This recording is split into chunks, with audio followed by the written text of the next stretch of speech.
our goal today is to continue building on empathy and understanding for our coworkers, customers, and teammates, and to really start some conversations about how we can begin to create change in the workplace. Again, this is put on by the young professionals of the chamber, but it's definitely not limited to young professionals. We welcome everybody who is involved at the chamber to attend this session.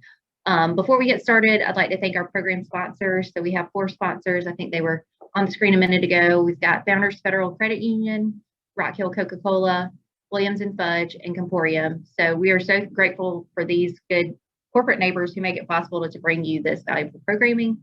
So we're really excited for them and really thankful for their support. So at this time, I want to introduce you to Tadean Page. So Tadean is a jack of all trades. Tadean is awesome. He actually is a graduate of Winthrop University. He graduated in 2018 with a degree in organizational leadership and now works as a public outreach and community coordinator and assistant for student leadership development at Winthrop.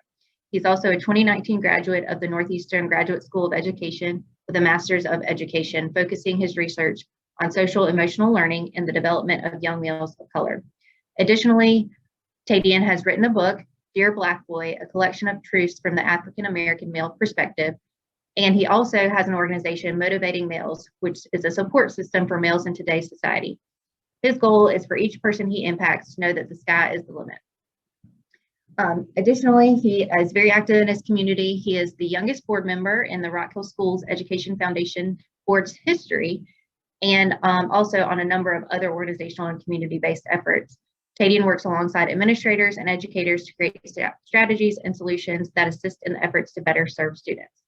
So at this time, I want to turn it over to Tadean as he teaches us a little bit more about diversity and as we move from diversity to inclusion. So thank you for being here, Tadean. Awesome.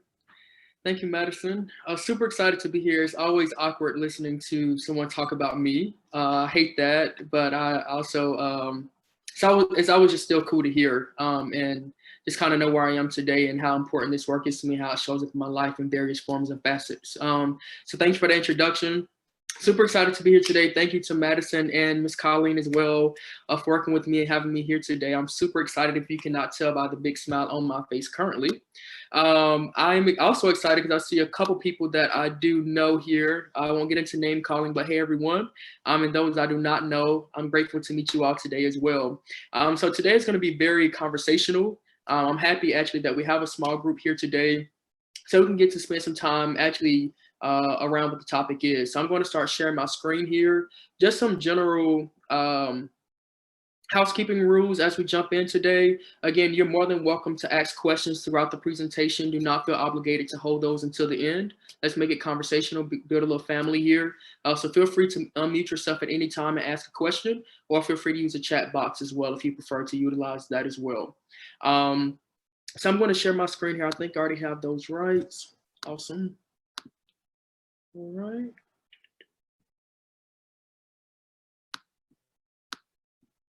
And can you all see that? Perfect. Okay. All right. So I'm going to jump into my presentation here. So again, today I'll be doing a session on From Diversity to Inclusion, Bridging Empathy and Understanding. Again, my name is Tadean Page. To start this presentation, I always think it's important to know who you're working with and who you're talking to. So I want to spend some time doing that. So I'm going to show you all a deeper glimpse as to who I am beyond the work, as Madison already beautifully stated. So this little boy on the screen, that is that is me. And that's my baby picture there on the left. On the right-hand side, that little boy is me right in the front with my mom, my beautiful mom, my little sister, and my dad. But I love to start here because, again, I think it's important that you get to know who you're spending time with. And I don't think we have enough space and time or create enough space and time for us to genuinely do that and connect. So I wanted to model that today. So again, Tadean Page, what was not in my bio, I'm originally from Dillon, South Carolina. Anyone knows where Dillon is? Anyone? Because of Myrtle Beach, Yeah. Most people know of it because of Myrtle Beach. So originally from Dillon, South Carolina, it's about 2.5 hours from here. So not too far from home.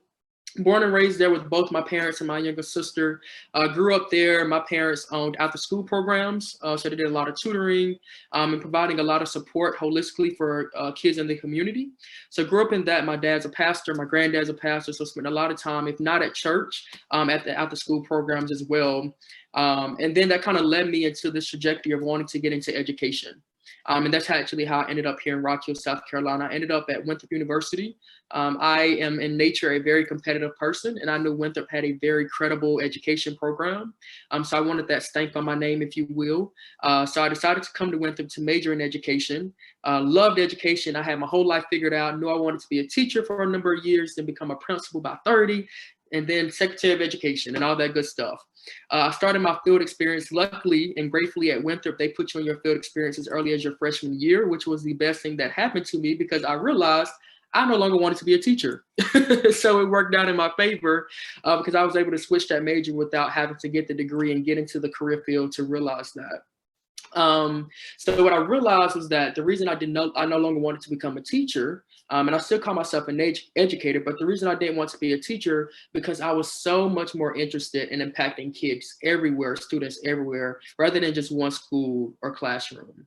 And I had to figure out what did that look like for me. So again, that led me into organizational leadership to think about how to create organizational change or organizational structures that best impact all people.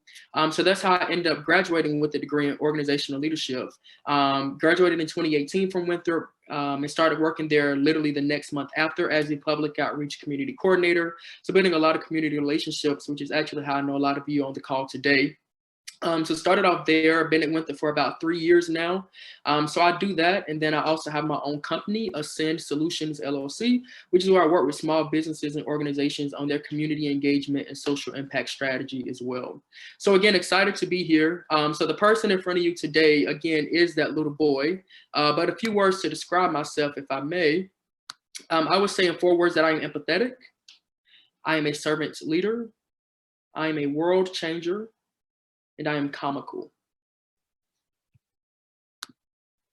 Beyond that, I'm an entrepreneur. I talked about having my own company. I'm an educator. Even though I'm not in the classroom setting, I believe that at the core of my purpose, I am here to educate and inform. I'm an author. As Madison stated, I have my own book called Dear Black Boy, which is right here. Very short book, only about 85 to 90 pages. And I encourage anyone to check it out if they like to, but really the target audience for this book is Black boys in middle school. Right? I wanted to create something that we can see ourselves in, that we can humanize our own stories and our own experiences and know that we are seen, heard, and felt. But I also wanted Black boys to know that it's okay to tell your story and that there's space for that. So I'll talk a little bit more about that during my presentation, but I am an author. And then this last word here, you may be trying to pronounce that, but the word is Popra. My friends call me Oprah and Olivia Pope. I think it is the perfect title for me. I love solving problems, and I love Oprah with all my heart. I actually have a picture here right here on my wall. So again, my friends call me Popra, so I love to describe myself as that as well. So again, building into that community aspect, I would like to get to know who you are. Again, I think it's important to know who you're spending your time with. I know we have quite a few people here today. So I don't want to use all my time going through introductions, but if you can at least utilize the chat box, or if you do not mind unmuting, at least telling me your name and one of these other points off of this slide. So your name, actually give me name, occupation, industry, or title, and then you can choose either the 3rd or 4th point. So you can either describe yourself in 4 words, or if you were given an all expense paid vacay, where would you go? And again, in a world where we're not traveling as much, I'm just curious to know where other people want to go as well. So again, if you can tell me name, occupation, industry, whether that's chat box or unmuting, and then you can answer number 3 or 4. In no particular order, anyone can jump in if you don't mind. I'll start. Hey, everybody. I'm Miranda Knight. Hey, Tadean. I work at Winthrop. I'm an assistant dean of students. And let's see here. I think my top of my bucket list dream vacation is probably an African safari. So good stuff. Good to see you, Miranda. Thanks for being here. All right, so Madison, budget officer, city of Rock Hill in Greece. I love it. I don't want to mess the name up, so if you could help me out, but audit manager at Founders in Fiji. I feel that. That would be great. Hi, Amanda. Higher ed administration and teacher, intentional learner. I'm empathetic. I am a seeker, and my dream vacation is a long trip to Europe with my family.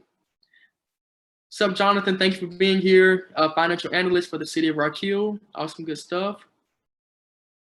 Kimberly White, Director of Administration of Father's Way. And Jonathan said Paris. Diane Sanders, Internal Auditor. Okay. And Ms. Diane, what is ACPSD? ACPSD. What's that? In Africa. I'm with you. Aaron, Community Development Representative of York Electric, and I would love to visit Ireland. Okay. Kimberly came back and said Dubai.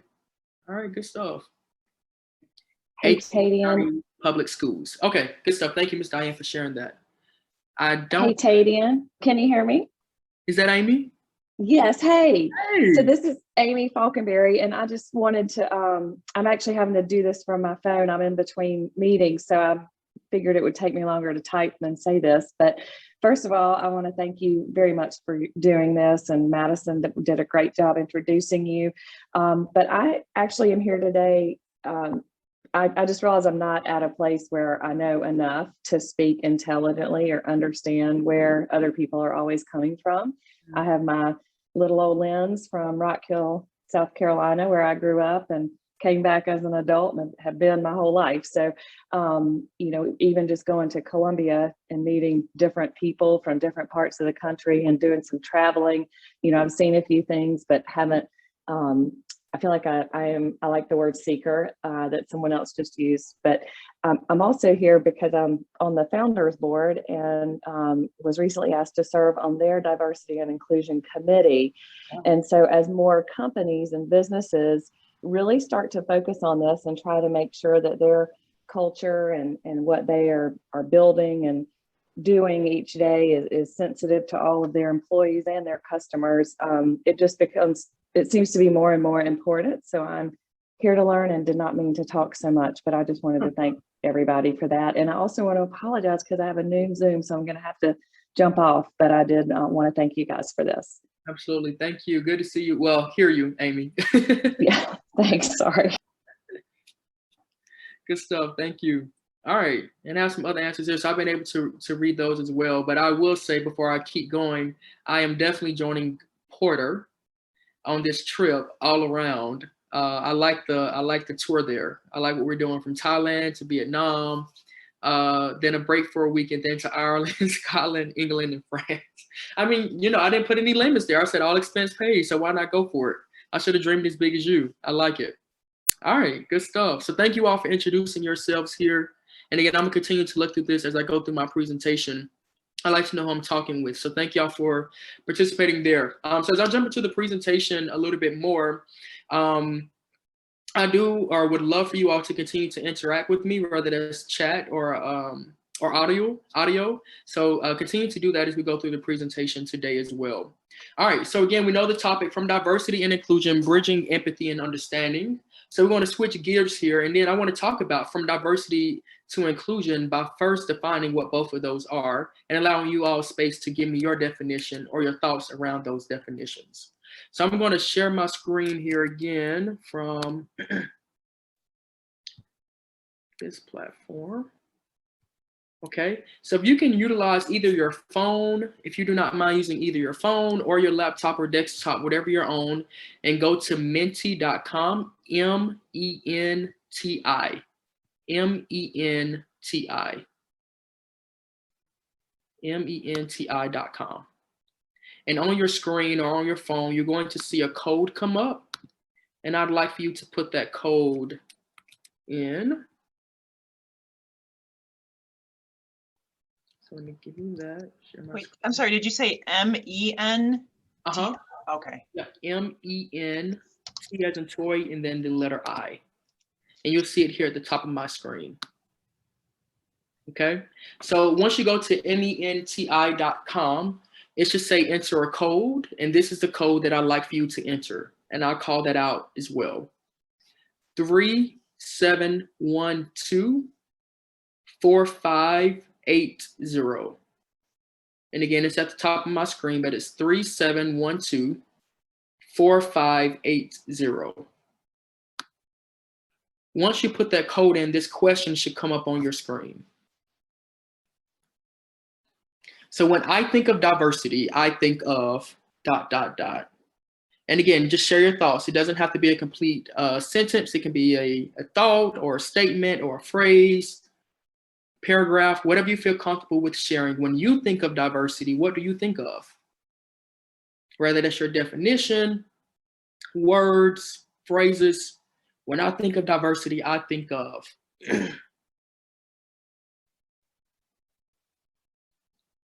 okay, the differences that define our unique identities or the intersection of identities. Different perspectives, views, life experiences, backgrounds. Okay, a variety of backgrounds and opinions that make up a group. Different backgrounds, genders, and ethnicities, perspectives, creative chaos. I like that one. I'm gonna have to steal that from our presentations. Creative chaos. Different perspectives and backgrounds, many people from different cultures, different backgrounds. Okay, different backgrounds, beliefs. Someone who looks different than me, someone who thinks differently than me. Okay. Anything else? Many people from different cultures and backgrounds working together to achieve a common goal. I think of the work I still have to do to increase my competency. That's good. That's good. I think of a workplace that represents all races, gender, and age, a group working together to complete the goal. Unique characteristics that celebrate our differences. Yeah. Okay. So I have one more question for you. One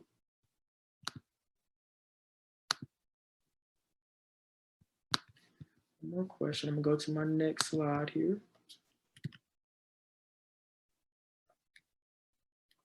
So when I think of inclusion, I think of, so you answered what comes to mind when you think of diversity, but when you think of inclusion, what comes to mind?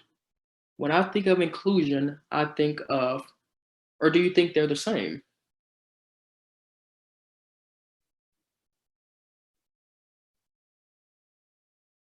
Acceptance of everything that makes us diverse.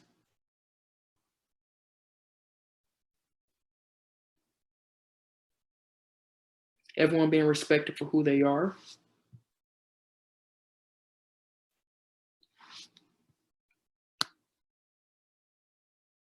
Everyone's ideas being accepted. Creating space for diversity to be celebrated and understood by everyone at the table. Considering another's perspective and seeking their input. I like that. An inclusive environment where I feel a part and comfortable bringing my full self. Open-minded learning environment, all backgrounds, no matter the gender, race, or economics. Opportunities made possible for all. You can have diversity without inclusion, but it's critical to have both. You can have diversity without inclusion, but it's critical to have both. Respect and understanding, ensuring that everyone has a role in working towards a goal, everyone's perspectives, talents, and capabilities being represented and considered fairly. Yeah. Yeah. I think you all are really on it.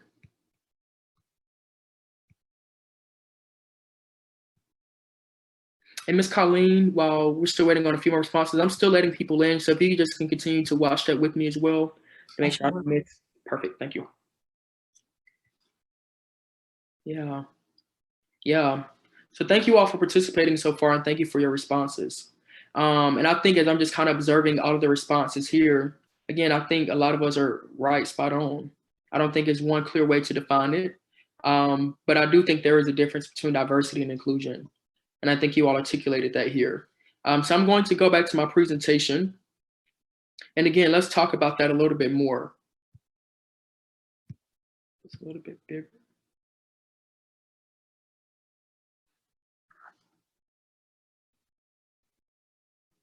So to me, I have a very simple definition that I like to just keep us focused on today.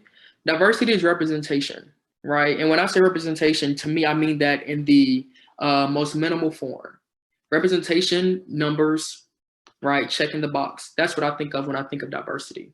So I think that means that you have those various groups that we talked about, those various identities that we talked about. They may be represented in terms of presence, right? But maybe not in terms of belonging. So diversity to me says, hey, I check my box for having a Black person here. I check the box for having someone here with a varying ability that is different from the majority of the group.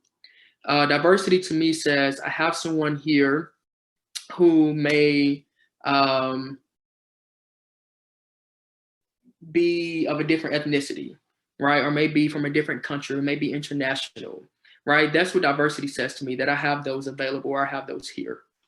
To me, inclusion is really what we need to start to work towards, which means creating space for those differences to come together, right? So I think what we're moving to, and let's keep it home here in America, is that we're starting to have these conversations a lot more at a more higher rate, right? Where it's a buzzword, it's a buzz conversation, it's a hot topic right now, right? But there's still lives at stake when we talk about this, right? So instead of it just being a hot topic, these are real conversations that we have to begin to have. And I think we have to begin to have those conversations from the lens of inclusion rather than just diversity. So again, diversity to me in simple form is representation. Inclusion is togetherness and belongingness. So let's kind of start there for a second. So why does inclusion matter? You know, I heard Amy talk about how a lot is happening right now and how we got to continue to foster these conversations. But why does this matter? Why does it matter? And again, you can utilize a chat box or just talk aloud. But why does inclusion matter? Let's talk about that for a second.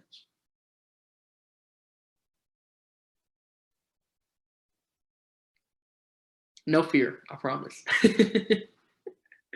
Why does it matter? Why does it matter to you? Hi, so I'll talk. This is Madison. So I kind of thought it was cool that you said diversity was representation, because I feel like that's an easy one to kind of get to say like, oh, we're diverse by, you know, we check these boxes. We have this person here, we have this person here, we have this background, whatever.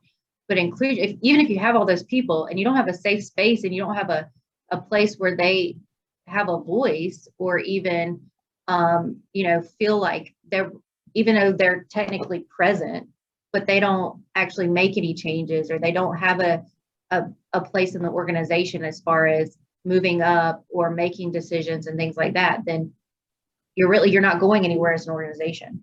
You know, you're kind of stuck at the status quo and where you are. So inclusion moves you forward. That's why I think that it's important. Yeah, Madison, I love that last sentence you said there. Yeah, moving us forward. I like that. Jonathan, why is it important for everyone's voice to be heard? Why does it matter? Who cares about everyone's voice if mine is heard? Why should I care about that? To ensure that although you're having you have your voice is heard, but also making sure that a lot of times when people's voices are being heard, some of the matters that like Madison mentioned, if you can say that, but if it's not used effectively to push us forward, to move us forward, then or bringing even a thought to the table, then it's really no use in not being diverse. Mm-hmm. Yeah, thank you for sharing that. Great point. And I want to echo right after that with Amanda's point. Inclusion drives growth that is not only beneficial to individuals who would sometimes otherwise be marginalized or left out of the conversation, but it's good for business too. Inclusion means that different perspectives are represented, which can in turn make innovations possible. I think you've seen a sneak peek of my presentation, Amanda. But I love that. I love that. I really love how you highlighted that point of not only beneficial to individuals who will sometimes otherwise be marginalized or left out of the conversation, but it's good for business too, right? And as business leaders in this group here, I really want to keep that the context of the conversation. So thank you for sharing that. Next point here, being on the same, it's my honor. Thank you.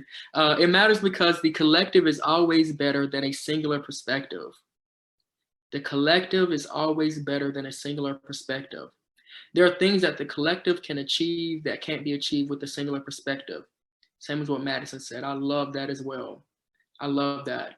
So can you think of a time that you weren't included? And is anyone comfortable to share a time that you didn't feel included?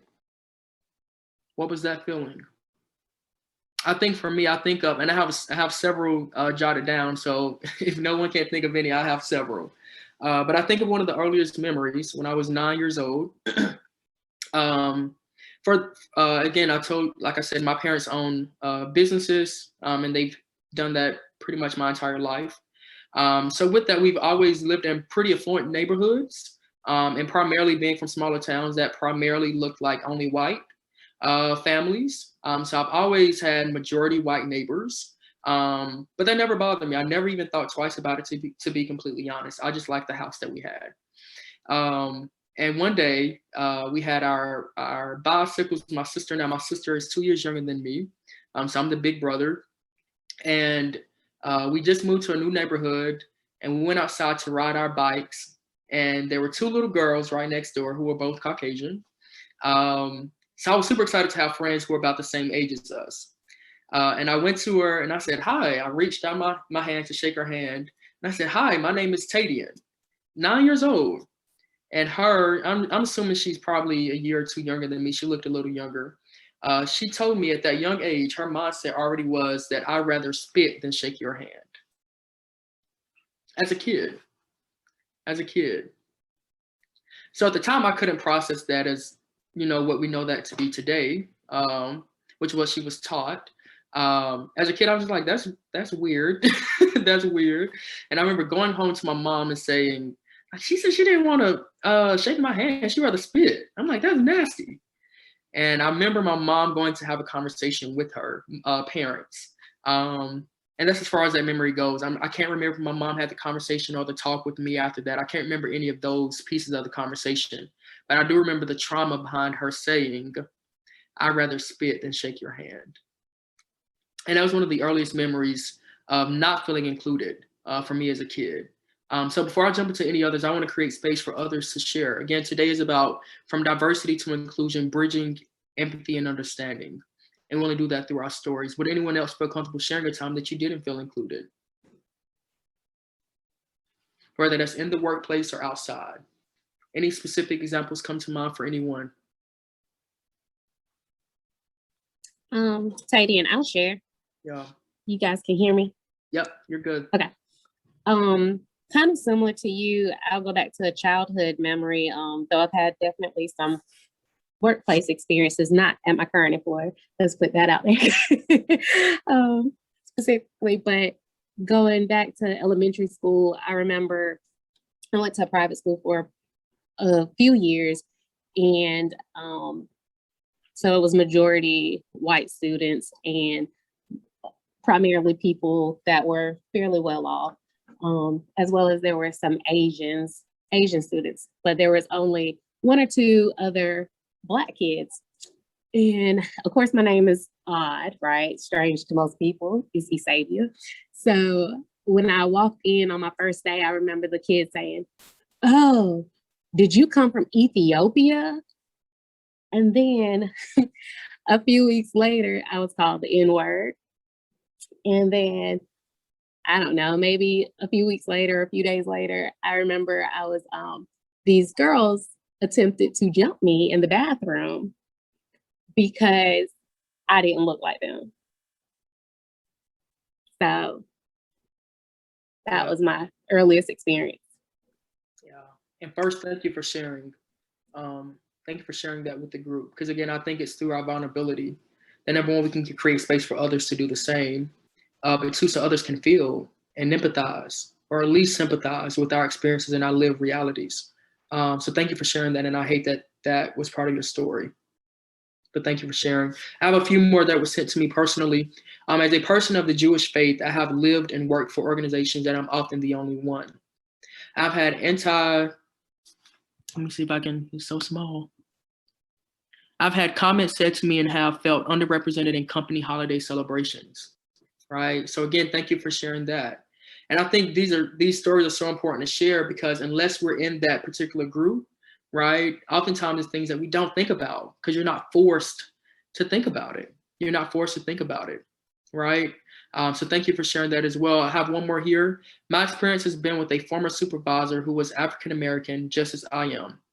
He showed no respect to Black females, right? So we have stories here that represent discrimination, prejudices, exclusions in terms of race, right? In terms of sex or gender, in terms of religion. All of these are showing up. I'm often excluded based on assumptions that I have a husband or boyfriend, trying to decide if it is worth, trying to decide if it is worth it in the setting or the moment to correct those assumptions is honestly exhausting, because you're constantly having to do the work for other people, right? And bring them on that journey with you. So thank you for sharing that as well. So again, I think it's important that we hear these stories to realize that, number one, I think in America, that it's so easy to keep the conversation around diversity specifically on race, right? Because we just haven't gotten that part right yet.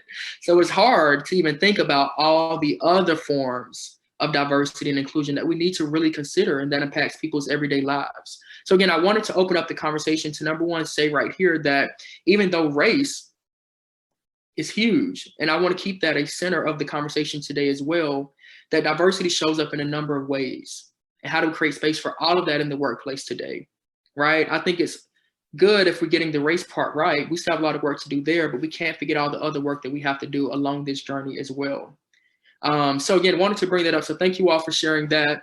So we talked about a time that you thought of that you weren't included. Again, I gave mine about I'd rather spit than shake your hand comment, or me being on the playground as a kid. I'd love to jump rope and play baseball, right? And then I get to the baseball part and the guys are joking because I wanted to do the jump rope. Like, it's all these different things you carry with and you have to wrestle with throughout your journey. Recent example, and I wanted to share this because this is a business group or a business setting here. Recently, I was looking for a commercial space for my company. Super excited to embark on that journey as a 25-year, well, at the time 24, I just turned 25 last week. I'm still accepting birthday gifts, by the way. But at the time, 24, looking for commercial property here in Rock Hill, where I've, made this place my home. I've been here for 7 years now. And the first commercial real estate company that I went to, I talked to the guy. I could tell by his demeanor that he wasn't the most interested in working with me, but I continued to press forward in that conversation. And he asked me, what am I looking to do? And I told him my company name, what I do, the services that I offer, consulting for small businesses and organizations. And after I literally verbatim told him what my company is about, his direct response was, well, we don't do smoke shops here. After I literally, it took me, I paused for a second because I was literally trying to think, when did I say the word smoke anywhere in my sentences, right? But again, he blocked out all of those words because he was already focused on the point that he wanted to get out. And again, these are the different things that we deal with every single day, from different facets of our intersections, different facets of our identities and how we show up in the world. So again, I think it's important that we hear all of this to see and know how people are showing up in the world. So I wanted to share that other one with you as well. Why do you think that we exclude people? Right, we heard these stories of how hurtful they are. Why do you think we still do that? And we doesn't have to mean I, but why do we as people, why do we exclude people? Why do you think we exclude people? Hey, Tadean, this is Porter Gable. Hey, Porter. Thank you for being here. In my experience, I feel like people are insecure and they don't want to show their vulnerabilities. Mm-hmm. I don't think I said that right still, but y'all know what I meant. Anyway, they don't want to show that. So they want the upper hand, and they feel like pointing the finger at someone else and making themselves feel superior somehow gives them power and helps them hide their V word that I can't say. And I like how you brought in that word power. I want to circle back around to that. So thank you, Porter. I'm circling back around to that. I have fear of the unknown here.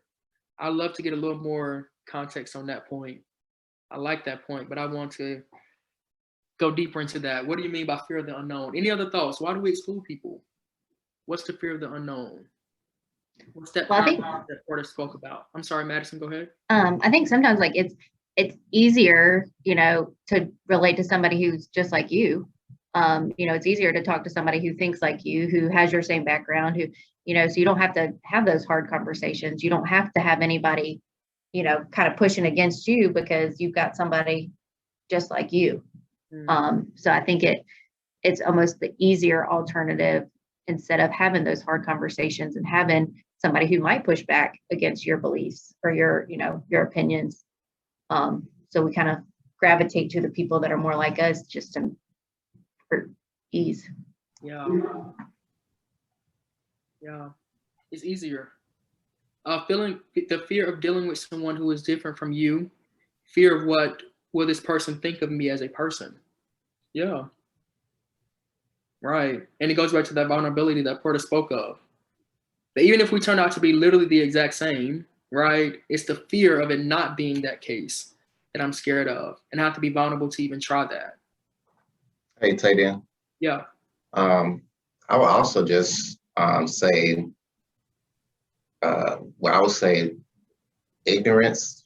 Sometimes people just don't see a different perspective or where you're coming from. Like, for example, with you say you buy the commercial real estate, sometimes the viewpoint may not be there, and they just may see something totally different from how you see it. So a lot of times people may be excluded because the person that they're communicating with or interacting with just may not have that thought process to see it from a different lens. Why would someone have that thought process? Just not being educated or aware of the other side. Yeah. So just being. What are the reasons or possibilities that would lend to someone not having that awareness?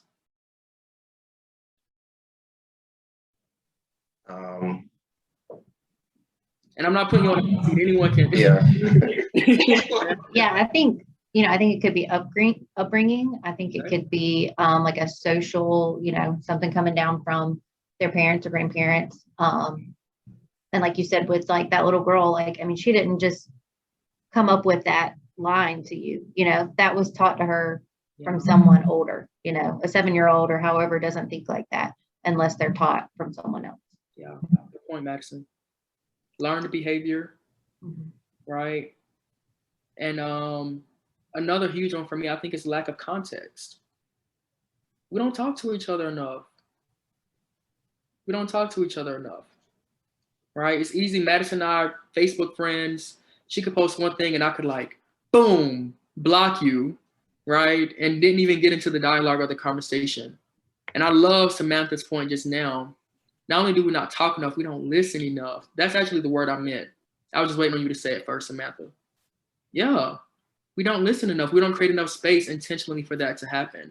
And how do we begin to foster that as leaders within our organization, right? Within our families, right?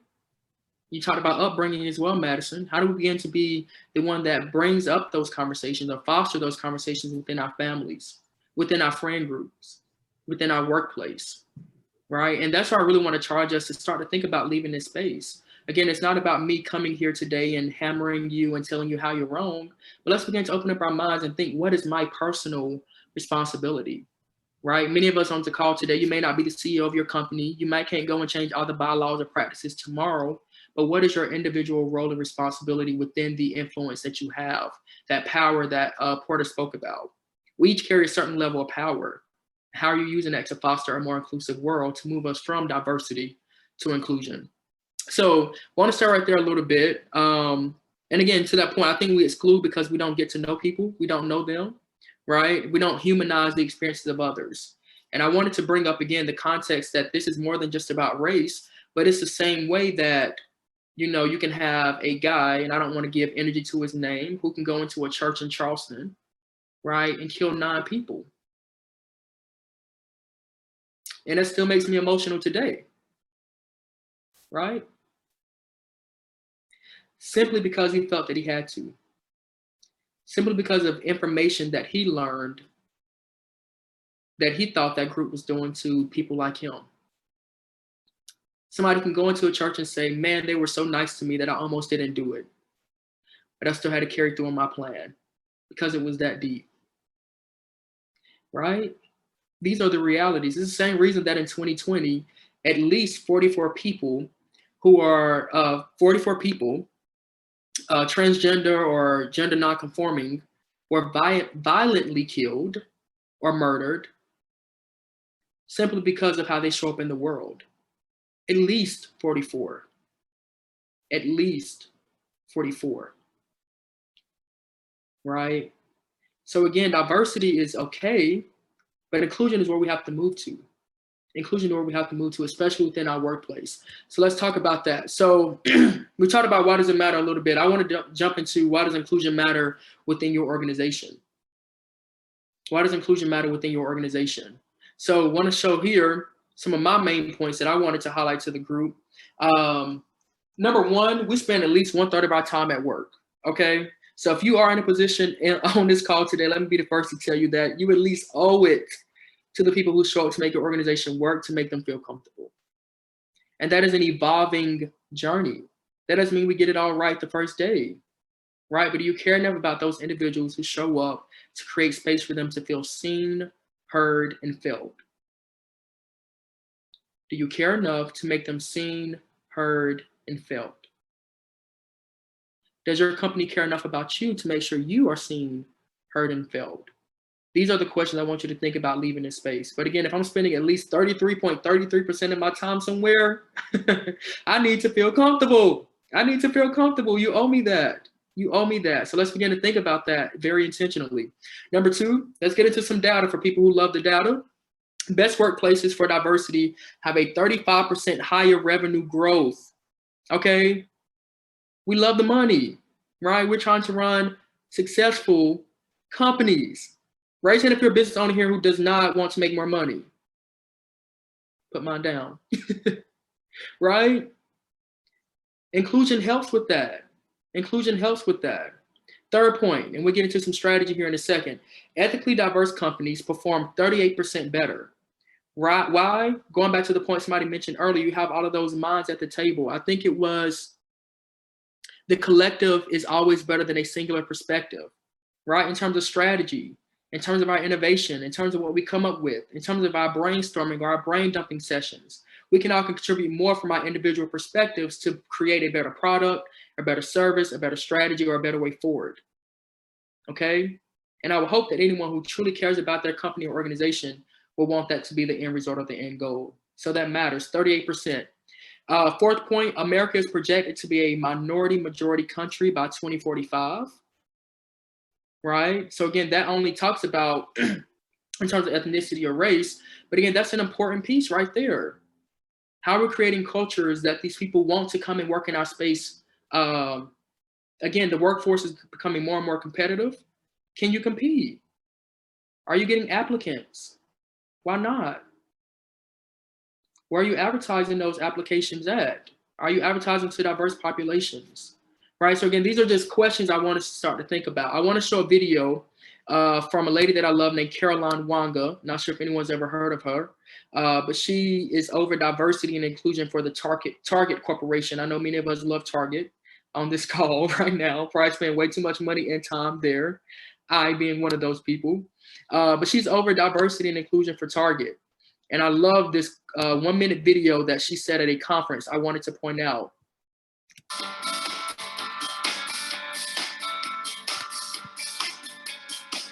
Inclusive work environment. This is about, if we're doing this business case about go out and get all of these people who look like different people and have them come in and do work for us. If you don't have an environment that makes it safe for all of those perspectives to exist and be shared, then you will never see the value of the work that you do to diversify your organization. Literally never. I would actually advise, that this is my own opinion, not the opinion of the Target Corporation, I would advise that if you are going to go after recruiting as diverse a workforce as possible and you're not interested in doing anything to create an inclusive work environment, then just stop hiring diversity, hire homogeneity, and just kick it like that. Because you're wasting the resources you put into going to get those dimensions of difference if it isn't okay for them to bring it. If when they walk in the door, they have to conform and shut up and do what they're told and not add perspective, don't go get them. You're wasting your time. Keep your organization homogeneous, because then you'll all agree and you'll keep moving forward. Now, what I'll tell you is you won't be a business anymore, but that may not be important to you. So I love how she just drops the mic right there on that last point. But it is the very point that I want to bring up and mention to the group today. That literally I want people to understand it. It's one thing for me to come up and do a hopeful presentation, right? And make you feel the hope around diversity and inclusion. But I also have to give you the real, as a small group who cares about our community, who cares about the economic mobility of our community. Your company will die. Your company will die without diversity. There's no way around it. There's data. You can go back 20 years. You can go back 20 more years, right? Your organization or your company will die unless you honor diversity. And more importantly, unless you respect, appreciate, and affirm inclusion. Inclusion. Again, how do we move from the numbers to inclusion? Your organization will die without inclusion, without inclusivity. And how are we fostering space for that? So again, this presentation today, I really wanted to get us flowing in terms of our thought process and opening up our minds. As Amy talked about, a lot of us are from smaller towns. I mean, Dillon is the same size as Winthrop student population, right? We're all from these smaller places, some of those from larger. I don't want to take that away from someone's experiences here today who may not be. But again, we all comes with how we show up in the world, and they shape how we show up in the world. But we have to think larger, more broad, especially with the way our world is going. So again, I care about your organization. I care about your company, and I want you to be successful. And the main way you can do that is by leading with inclusivity, leading with inclusion, and leading with inclusivity. So I do have some strategies as well. Again, I don't like to be motivational, not transformational. But some quick points here I want to throw out. How can we foster inclusion? Number one, check yourself. We always have work to do, right?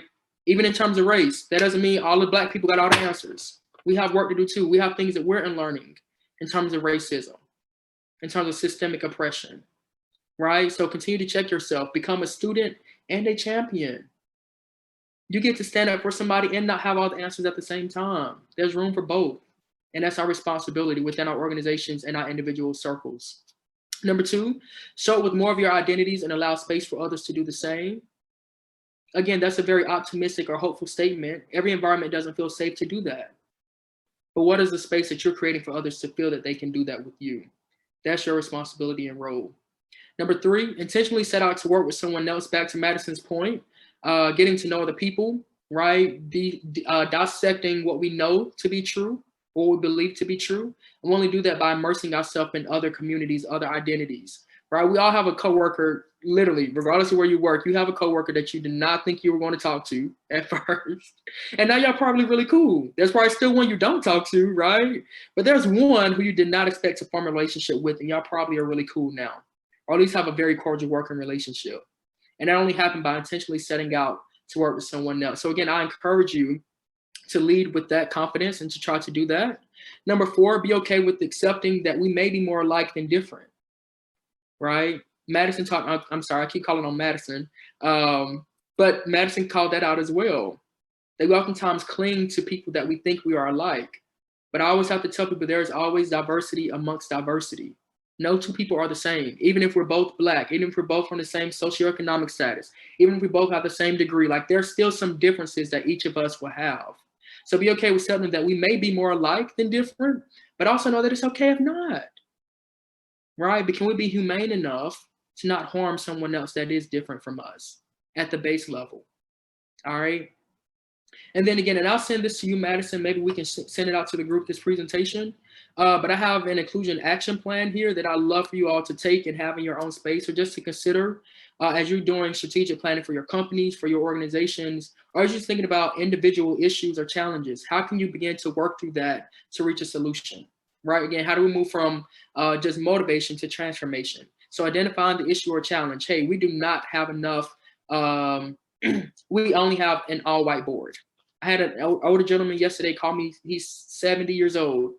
Hey, my whole board is all old white men. And I realized as a white man, that is a problem. What should I do about that? So identify the issue or challenge. That's step number one. Evaluate the issue or challenge. What's the background? Why have we only had all old white men for so long? What are the constraints to that, right? What are the resources that are available? What are the resources needed to even try to tackle this issue or challenge? Those are things we have to start to think about. Then we develop a mission or a goal. We develop a vision. We create our objectives. This is what will happen from this. This is where we are going. Construct action steps around that mission, vision, and objective. So the actionable solutions, whose responsibility is what? That's where we really get lost in the sauce. We come up with this great plan and nobody's accountable for doing it, right? And our strategic plan stays on the shelf until the next 5 years when we reevaluate it again. Am I right? Yes. Right? So ownership, we have to have ownership. What are our target timelines? What are our intended outcomes? And then from there, we format this. You can present it and share it and then offer space for others to give feedback.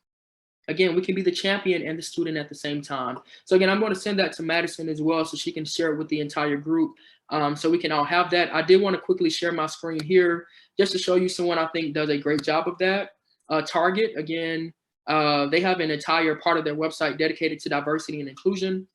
They have a really cool video. I'll put the URL in the chat for anyone who may be interested in this just to kind of look in their own time.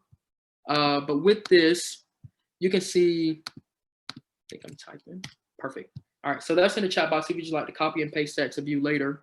But on this webpage, you can really see, again, their 2021 video in terms of diversity and inclusion goals. They share their goals every year, which means it gives us space as the customer to hold them accountable. I love that approach. I love that approach. And then it gives us their driving progress. So it shows what are their actual initiatives or objectives, and how are they meeting those? How are they meeting those?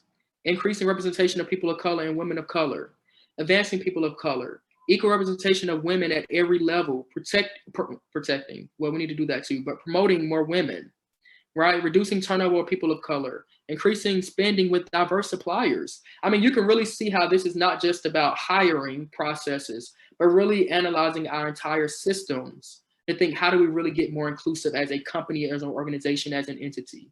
And that's what I wanted to think about. So I wanted to give a model. I didn't want you to get lost in the sauce or think this is something too large scale.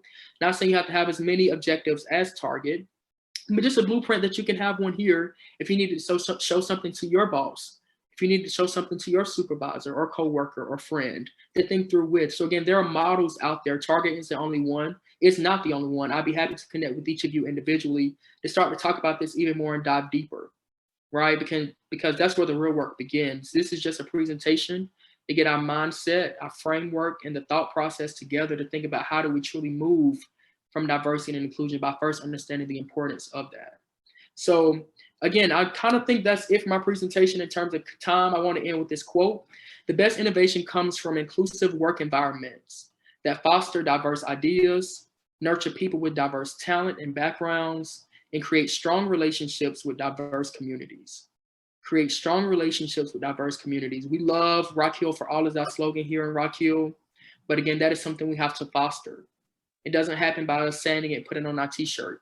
We have to be champions and students of that work. And I hope that this presentation in some way, shape, or form today led to you being able to do that at an even heightened level. And again, I'm available here to support in any way that I can. I'll be happy to be a sounding board for you. I'd be happy to help you think through and just analyze individually what you can do to show up more in this work of diversity and inclusion, but also as an organization or entity, what you can do to show up in this work of diversity and inclusion as well. So I would love to connect with you all. So I'll put my name here. You can connect with me on social media if you prefer that route, just to kind of get to know me more. I share a lot of resources online as well through my social platforms. Here's my email address if you'd like to get in contact via email with me. And then there's also my website there as well if you'd like to check out some of my resources or my book or just more information about the work that I do in the community in the greater world as well. So thank y'all for being so, number one, interactive with me today. It's always the worst when you think a group is going to interact and they're like, no, our cameras are off today. But everybody was here in the moment with me, whether that was through chat or using audio. So thank you all so much for that. And again, I want you all to feel inspired through this work. It is a lot. It is overwhelming. It is tiring to do this work of diversity and inclusion. but we all have to understand the importance of it and the results that it will yield if we take the time to do it. So thank you all for showing up. Thank you for caring enough to show up about this topic. And thank you again to Madison and Ms. Colleen for giving me the space to be part of this journey with you all. So I know we don't have much time, but I'll be happy to answer any last questions or points that anyone may have before we roll off and get back to this thing called work. Any questions for me or last points that I can answer? Yeah, it looks like we've got 2 minutes left, so please feel free to type in the chat or unmute yourself. And Ms. Diane, I did get your question about that clip. I'm going to put the link to the clip in the chat as well. And additionally, Colleen did say that this was recorded. So if you, I'm sure she'll send it around to us. And if you want to share it with any of your, colleagues at work that weren't able to make the session, feel free to do so. Any questions? Was this helpful at all? Yes, no, Tadean, this was awesome. Perfect. Thank you so much for your time. I know I learned a ton. I really appreciate the interaction from everybody. Because like you said, a lot of times when we have these sessions, not necessarily the diversity session, but just, Zoom sessions in general, it's not always super comfortable to talk out loud and share your experiences. So I really appreciate everybody doing that, and the interaction I think was awesome. So thank you. Okay, well, I'm posting my email here in the chat. If anybody just like to copy and paste that, I'd be happy, seriously, to connect with any of you and just chat it up a little bit more. So thank you again, Madison. Thank you, Ms. Colleen. Thank you to the chamber and everyone here and taking time out of your day to care about diversity and inclusion. Awesome. Thanks, Thank you, Tadean. So just a few things to wrap up. Again, thank you, Tadean. This was an invaluable presentation. I truly learned a lot. Working at the city, sometimes we are, I feel like we're pretty diverse in our workforce. But as far as maybe some of our suppliers or different things, I think every organization has room to grow. So I think this is something that I can definitely take back to my job, and I hope that others can as well. So thank you again. Also want to say thank you to our sponsors. Again, that's Founders Federal Credit Union, Rock Hill Coca-Cola, Williams & Fudge, and Comporium. Thank you guys again for all of your support for this series. We're really excited about where this has already been and where we're going. So hopefully our next session will be in May. So be looking out for an announcement in the chamber newsletter and online. But until then, just keep this conversation going. I think we learned a lot about, kind of strategies that you can take back with you. And I think that, it's important to continue this. Don't just log into these sessions every couple of months and listen, make sure that we're taking action back at our own workplaces. So, and, even in your personal life.